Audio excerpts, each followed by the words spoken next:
The snow's finally gone and the ground is thawed. So I'm at a new park and I'm going to try this basketball court and see what happens. My first signal is this quarter. And where I found it is right along a sidewalk. Along the edges of sidewalks and parks are always a good place to search. People drop things, they roll on the sidewalk and end up in the same place. Same thing goes for basketball courts. When people are playing basketball, change, jewelry comes off, it ends up right along the edge of the court. I could tell by the absence of coin signals along this basketball court that this is heavily hit, but I'm still going to give it a go today. I can tell that this park has been hit pretty heavy. There's basically no coin signals. There is a lot of mid-tones, so I don't think people were really looking for gold. A lot of trash in the ground. So how I like to handle that with the AT Max is I take my sensitivity down until, the ground is a little more stable. That way signals pop a little better that are shallow. If the park has been hit a lot in the past, there's likely to be not as many good, deeper targets. So, having that reduction in sensitivity may impact your depth a little bit, but it'll quiet the machine enough that you could hunt more effectively in a trashy park. Also, I take my iron discrimination to about 40. It can go lower than that, but I don't want to miss anything like small gold earrings or anything like that. So we're going to continue on and see what happens. I have a coin signal, and I just wanted to show you that usually you could predict with close to 100% certainty that this signal right here, a solid 86, is going to be a quarter. Now I know that it's a quarter signal. I'm going to hit my pinpoint to see the size of the object. It's a very quick forward and backward. I know that this is a smaller object than the ground. So let's see if it's a quarter. And as predicted, the object is a quarter. Got some kind of vehicle here. Didn't see what it is yet. Well, I don't quite know what this is. Is that a Bugatti? I don't know. I really don't know cars. Hello, my name is Casper. Hello, Casper. Here's a hill. Still has snow on it. In Northeast Ohio, there's not a whole lot of hills. And when you find one, you usually find broken sled pieces. And where people crash on sleds, they lose necklaces, rings, earrings, and all that sort of stuff. So maybe I'll poke around here for a minute. Surface fine. Looks like a nickel. That is a nickel. Got another coin by the edge of the sidewalk. This one is a nickel. Surface dime. Laying by a park bench, a gambling card. Join the party for the Jack Casino. These casinos, I think they're by Cleveland. Another quarter. This is unusual to find in a playground. It's a spoon, or it's a spoon, but it looks like a really old one. I don't know, I'll have to look at there's some markings here on the back. I'll have to investigate.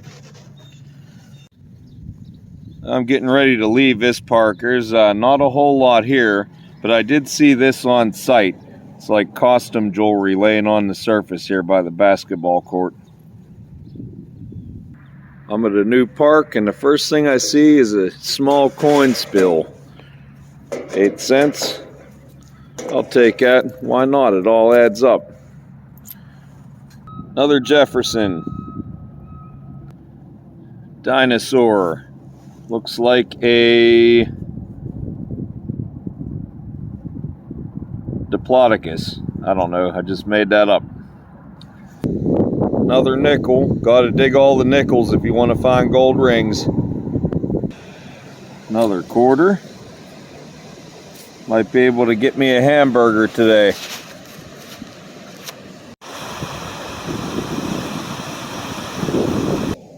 Got a nickel in the hole. Let's just make sure that it's a Jefferson. It is.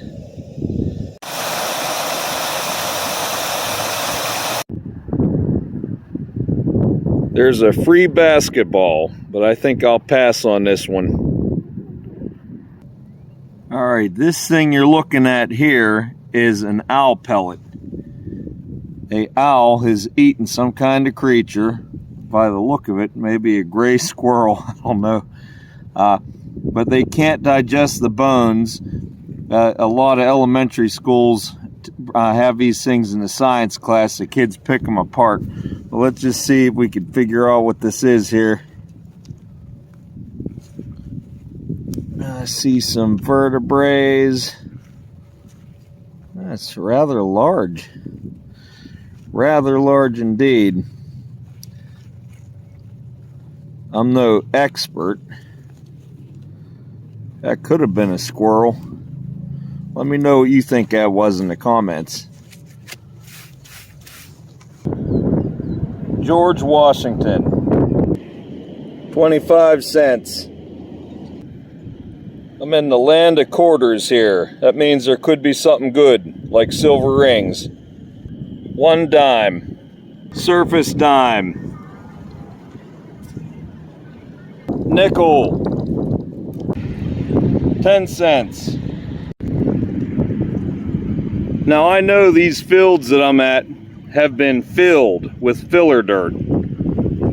Here they're putting a, I guess a new lamppost with a really deep concrete base. Over there, there's some dirt. But what's interesting, in the dirt that's been scattered from this process, this is laying in here. It's, I don't know if the sun made this have a purple coloration to it. That's a really old cork top. I just wonder, you know, what kind of things are below the filler dirt. Another dime. Surface quarter. Dime. I've been hunting this park for as long as I've been metal detecting. Most of the silver is gone. A lot of the brush is cleared out of this area, and right under that tree is where I found my first silver coin. And that was a 1916 Mercury dime. Can't tell if it was a D mint mark because it's been rubbed off, but that's where it came from. So I'm going to poke around here for a few minutes. West Side Discs. Not sure what this is. It might be some kind of professional frisbee, huh? And here's another quarter. So if you're watching this channel, I guarantee you're going to get a realistic view of what it's like to metal detect if you're the type that doesn't ask for permissions on farms or private property. I seldom do that. I like to go places where everyone has access to, and you've got to put in a little bit of work. You might not find something really good every time you go out, but with persistence, I mean, over the last 7 years that I've been doing this, I found a number of gold rings, silver rings, just rings in general, silver coins, all types of jewelry, you name it. Antique bottles in the river, whatever it is. So I'd encourage you, if you get a machine and you're discouraged, just keep working at it. The better you get, the more things you find, and it does pay off in the end. Here's something my machine picked up on the edge of the parking lot. It says Earth Angel, and it has a tree on it. Okay, and it looks like it had a little for a chain. So this might be a locket, or no, I don't think it's a locket. This is a necklace pendant. I'll take it. Another dime. Nothing really noteworthy the other day. Here we are a week later, and it rained most of the week, so the rain let up a little bit. First signal was a nickel. Here's a real nice signal, right around 90 and holding stable. Could be a silver ring or a silver piece of jewelry. We'll hit the pinpoint and see what size it is.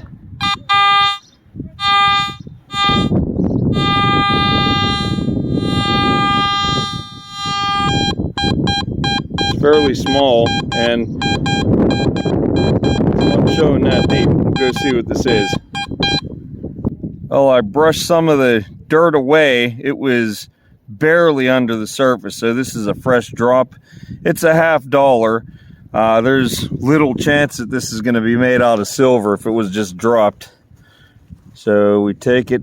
That's a Kennedy half, 1977, so that's not going to have silver content. But still, as far as things were going this week, I'll take that any day. And here's a dime. Sometimes metal detecting doesn't have any rhyme or reason to what you pull out of the ground. Like that Kennedy $50 I just pulled, that's only the second one I've ever detected in 7 years. So I'm hoping for 2 more rings today. That'll bring me to 100. A few weeks ago, I found one at the Goodwill outlet. Sometimes I do that to look for antiques and things. And as I was walking out on the sidewalk, there was a copper ring there with a little jewel in it. So I snagged that thing up. It was on the sidewalk, and I'll include that video at the end here so you can see what happened. Here's a surface quarter. Saw that one before I even got up to it. 2001. Another quarter.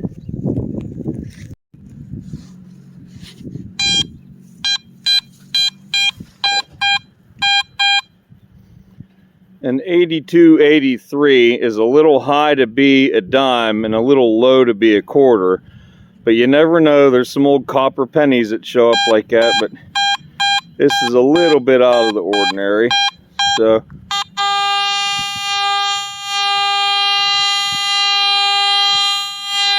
right here, let's see what it is. All right.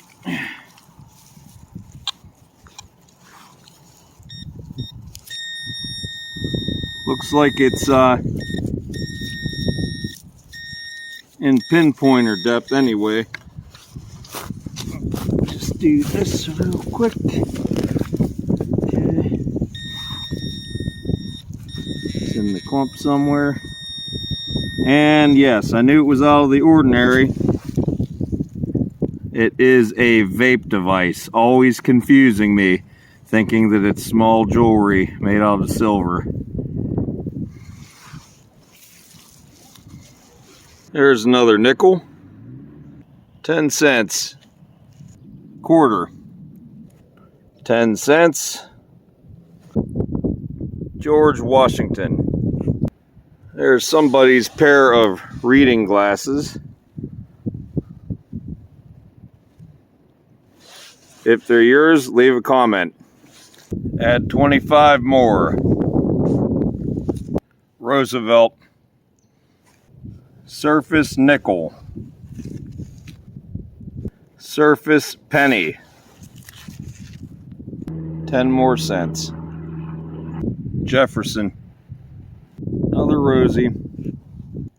Gotta keep digging these nickels. One of them at some point in the future will turn out to be a gold ring. And another quarter, and this pretty much sums it up. This is 2 days of metal detecting on this video, and you find mostly modern coins. You can't let it discourage you. You just got to keep at it. Trust me, you'll find some things. Another nickel. Carabiner. Maybe one more for the road here. I'll see if I find anything on the way out. That's 2 more for the road. 3 for the road. Why not try to make it $1?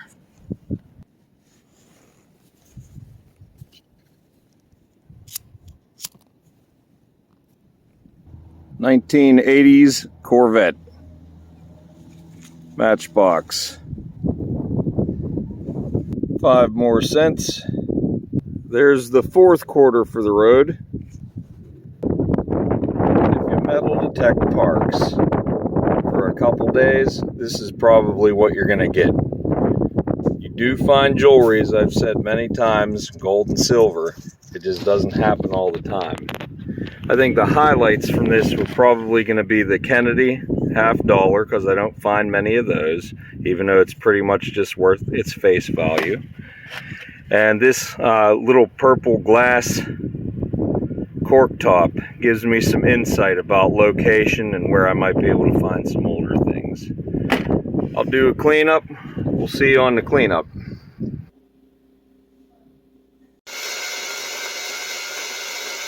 $7.58. This appears to be the oldest item that I found. It's this spoon bowl, and it has the look of ones that you would find in like colonial sites. Very old indeed, maybe hit by plows repeatedly, or even perhaps run over by a lawnmower in modern times. I'm not 100% sure, but it does say something right here. We're going to look at it under the electronic magnifier and see if we could determine a little bit more about this piece. What we're looking at here is 1847. This is the year that Roger Brothers Silver Company trademarked their silver plating, which really revolutionizes silver plating in that industry. All of them say 1847. In 1862, Roger Brothers was bought out by Meridian Britannia Company, but that company still carried silverware under the name Roger Brothers. So it's really hard to really ascertain when silverware actually came from if you see these markings. Judging by the look of it, though, I would say that it's on the older end by its patina and deterioration. So 1847, ROGERS. For some reason, these letters were a lighter strike. And then always with the Brothers abbreviation, BROS. And for some reason, this had an A at the end of it. Not sure why. And you have their trademark symbol. I think it's a pyramid with like rays coming out of it in a circle. Not 100% sure on that. All right, so let's have a look at the silver plating itself. Here's an area of the spoon where the silver plating is worn off. We're going to search around and look for some silver on this. And there we have it. There's some of the silver plating that still remains nice and vibrant. Not a bad relic at all. To the right there are a couple examples of spoons I found on known colonial sites. And they share similar attributes. They all have a green patina on them. They've all been hit by plows or farming machinery, as you could see. And then the one that came out of the park right here has some of this greenness to it. Same type of patina, same type of damage that you would expect for a spoon that's been in the ground for a long time. Cleanup time. Got the dinosaur, the carabiner, the reading glasses, 2 cars, a 1980s Corvette, and a Chrysler Atlantic. Never heard of a Chrysler Atlantic, but here one is. Got the dog tag. Dog's name is Casper. This is a little attachment that would go on a child's Croc type shoe. A Jack Casino gambling card with its lanyard. 2 pieces of jewelry, a pendant with the little chain hole that has been broken off, and this little earring. And the pile of clad. We learned one thing today, and I always separated my clad from my copper pennies, but for some reason I just wanted to see what would happen, and this is what happens. It changes it a different color, your clad coins. They have a coloration. So the recommendation is never do that, of course. It will get all the crud off, as you know these things were caked and it cleaned them pretty good, but you want them to turn out nice and shiny, and they do. They'll come out looking like, well, not quite like this. But this Kennedy half, I use Neverdol. It's like a cotton with some polishing compound on it. I would never do that on any coin that has numismatic value. But for something like this, it's basically worth its face value. Why not shine it up and make it look nice? And then finally, we have old items in the park, which gives me hope that there might be some more old coins or old jewelry. Here's a little piece of pottery, and that came from the same place that the cork top with the purplish color, either it was in the sun a long time or maybe it has that color. You could see the mold seam right by my thumbnail there. It stops right here. And then on the opposite side, you have the mold seam stops right about here. So if it was 1900 or after, the mold seam would have went all the way up to the top. So we're dealing with something that was at least from the 1800s, so it has some age. And we talked about the spoon already. So there's 3 items. Didn't really find any like huge finds this time around, but I'm always looking and picking up data to know where to look and maybe try to find some old things. So I hope you enjoyed the hunt, and we'll see you next time. Thrifting at the Goodwill bins, and outside of the bins we have this. That's going to be ring number 97, I believe, for the box.